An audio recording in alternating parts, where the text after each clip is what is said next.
What is going on, guys? Welcome back to the channel. Quick video here for you passerbyers or anybody looking to do this. My E36 ignition finally died on me. These things are prone to doing the 360 spinning, like not engaging. In this case, because this is just a drift car, it rarely sees the street, and some people just want to do this for the race car aspect. I am installing a switch panel. I had some issues with the videos I found online because nobody does it the correct way. So I'm going to just show you really quick what I did because I finally figured it out and got it working. So take a look. All right, so in here in the E36, let me start off by showing you this is the back half of the ignition switch. I cut it back with some slack just in case I needed to wire this back in for anything. So going over the wires really quick, this is a 1996 model US spec OBD2. So the immobilizer, this does have the chip in the key. I am on a Megasquirt MS3 plug and play that does not disable the immobilizer. So I am keeping this ring around the ignition, so I still have to have the key in it for this all to actually function.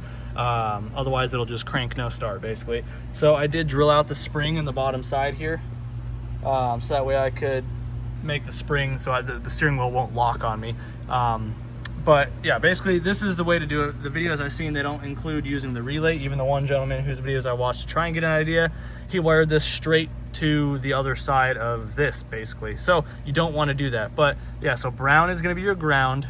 Red is going to be your hot, your 12 volt constant. Ignore the blue and white. I believe that's door chime. You won't be using that. The starter signal is going to be this black and yellow one. The violet purple one, that's going to be accessory 1, and your thick green one is going to be accessory 2, basically your ECU, DME, whatever you want to call it, fuel pump and stuff. So going off of that to the relay.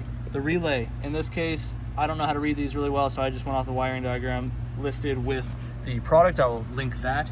So the red is going to be power, so I spliced that using the sleeveless butt connectors with the ignition's 12 volt hot. So I did a 2-into-1 splice right here, and then I ran that to this wire here, which goes to the bottom of this power switch.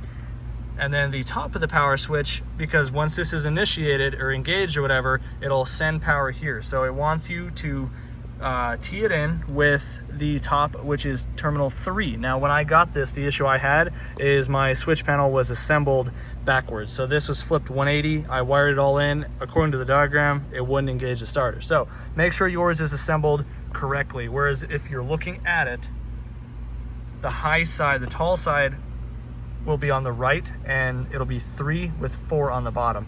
So yes, top of ignition or top of the main power will then go tee it in with number 3. So again, I just used these ring terminals and spliced it in like that, and then you can just piggyback it from there to there. This is accessory 1, accessory 2. I won't be using accessory 3.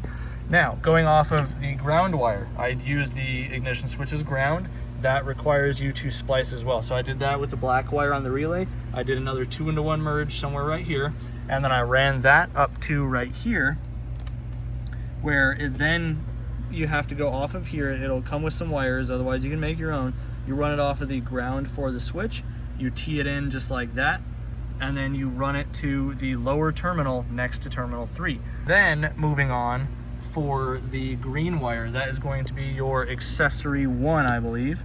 So I have these labeled. Oh, sorry, green is accessory 2. My apologies. So green, the thick one, accessory 2, I just did to the bottom. So these are your power wires, and then accessory 2, which means accessory 1 is going to be here. Now this one is your violet wire. I just didn't have any purple wire, so I just used some leftover yellow from the kit. And then your white wire off of the relay, that is going to run to the bottom of, or I'm sorry, that's going to run to terminal 4, which is right here, but that also needs to be jumped with this lower terminal right here. So just make a little loop and tie it in with the same ring terminal connection there. As for the rest of the wires, that's pretty much straightforward. So yeah, power, jumper power, and then ground signaled in with 4, and then yeah, accessory 1, accessory 2. Go through. Sorry, this thing is not actually plugged in. I'm gonna change the the terminal on this because it is not exactly tight. I don't know why, but yeah. So there we go. That's on. We can flip this on. We have power, accessory, gauges are on, DME and pump prime.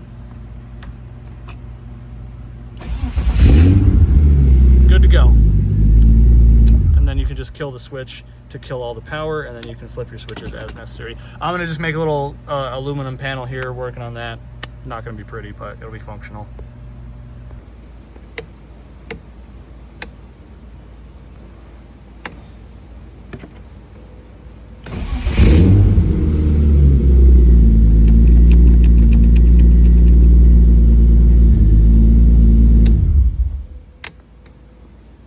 I apologize for the fast talking. Try to make this short, sweet, to the point. Hope this helps some of you because the other videos out there were useless to me. And again, mine came assembled backwards, flipped 180, so that also made this very difficult for me. Other than that, tie up your wires, find a place to mount it, have fun with it. Enjoy it. Thanks for watching. If it helped you, let me know in the comments down below. We'll see you in the next one. Enjoy your day. Peace out.